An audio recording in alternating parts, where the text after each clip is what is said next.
আজকে তোমাদেরকে লোটের মাছে আদা পেঁয়াজ টমেটো দিয়ে মাখা মাখা করে ঝোলের মশলা দিয়ে মাখা মাখা করে দেখাবো। তেল দেব, দিয়ে লোটে মাছগুলোকে হালকা করে ভেজে নেব। লোটে মাছগুলো একটু ভেজে নেব। লোটে মাছ নরম তো একটু হালকা ভেজে ভেজে একটু তুলে নিলাম। তুলে নিলে আলসেটে গন্ধটা একটু ভেজে নিলে গন্ধ করে না। কড়াইতে তেল দিলাম, পেঁয়াজ কাটা দিয়ে দিলাম, বাটা,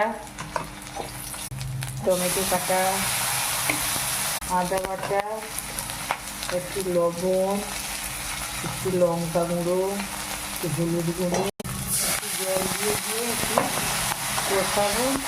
অল্প একটু জল দিয়ে দিব, ফুটে গেলে তারপরে মাছটা দেবো। এই লোটে মাছগুলোকে দিয়ে দিলাম, তারপরে আস্তে আস্তে করে হোক। লোটে মাছ হয়ে গেল, এবার নামিয়ে দেবো। এরকম একদিন করে খেয়ে দেখবে, ভালোই লাগবে।